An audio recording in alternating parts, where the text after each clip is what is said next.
Ladies and gentlemen, welcome to the official launch of the Mahindra Racing M5 Electro at the Four Seasons Hotel here in Worli, and I am joined by a really special guest in the form of Mr. Lewis Butler, the Technical Director of Team Mahindra Racing. Hello. Mr. Butler, how are you? How does it feel to be in Mumbai? Very good. Actually, not too hot. Not too hot? Surprising for me. You expected something even hotter, maybe 40s or something? Basically, yes. So, speaking of the temperature, how does the temperature impact the car while driving on a racetrack? In these cars, quite a lot actually, compared to a normal combustion engine car. It's got quite a fundamental level. It affects the battery a lot. So we need to be very careful in keeping it cool wherever we can.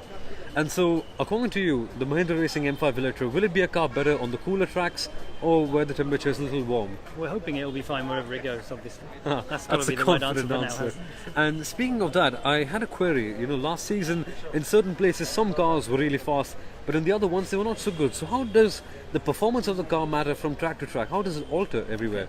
That's a slightly more direct question in terms of how we go about designing the car, in that we try and do it so that it will be fast everywhere, obviously, and if there's enough margin in that process, it will mean we should be faster than most people in most places and then more faster in other places. Right. But fundamentally the package of the car is designed in different ways for different speed tracks, because there are more slow speed corners than high speed corners, then the average speed of the car changes depending on the track layout. True. So that will always be the case, and we try and encompass what we know about the previous rounds on the previous circuits to allow the car to be designed correctly for all of them. Right. But clearly there are always going to be outliers, so it may be that somebody's done a particularly good job of one area of that speed trace, let's say, and that'll catch us out. But let's see, we'll find out soon.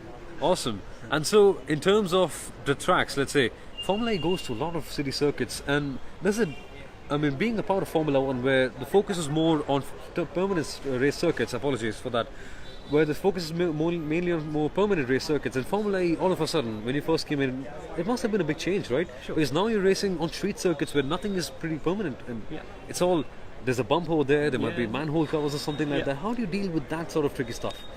I think the main difference between Formula 1 and Formula E is that these cars are a little more, they move around a lot more basically overall. There's more suspension travel, there's less aerodynamic load, which basically means you can treat them quite differently across the race weekend.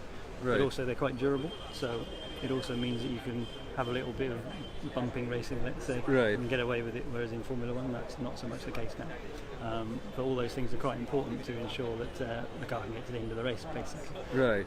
And about the drivers, Mahindra Racing this year have signed Jerome D'Ambrosio and Pascal Wehrlein.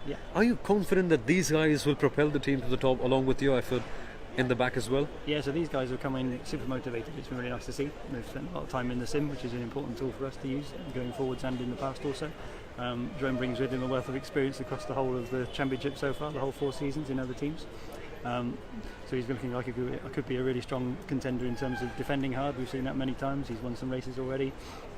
And then Pascal comes in with a lot of credentials, let's say, as a really fast guy. We fundamentally don't know how quick he'll be in a Formula E car yet. Hopefully he'll be very fast. Basically, from what we've seen so far, we think he should be good, absolutely, because the credentials of his career so far would suggest that should be the case. So. Right, and finally, as a member of the team, and also from a personal perspective, which race do you prefer to go to the most? Maybe some place has some cuisine that you like the most, some beaches maybe? So far, Paris has been my favourite one, I think. Paris, not Punta del Este? Just easy to get to for me. I like that. Ah, nice. Not Punta del Este? I like Punta del Este pretty much. You have all the beaches and stuff. Yeah, it was okay. I think we're not going back there, I don't think. Not anytime soon. And in terms of the car, which track do you like to see the M5 Electro on the most? You know, because at certain circuits the M5 Electro has a pretty good record. M4 Electro, apologies. Yeah, sure.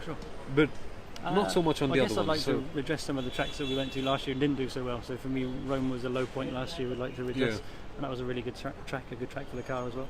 So I think some of the early European rounds, but honestly, there are relatively few races in this championship, so I can't afford to be sentimental too much to try and attack them all. So. True. So brilliant. Fingers crossed for the new season. Thank you so much, Lewis, for being a part of this Facebook Live. Once again, ladies and gentlemen, this was Mr. Lewis Butler, the Technical Director of Team Mahindra Racing, and I am Soumil Arora reporting right here from the M5 Electro's official India launch here in Mumbai. Thank you so much for watching, guys. Cheers. We'll catch you up with more content soon.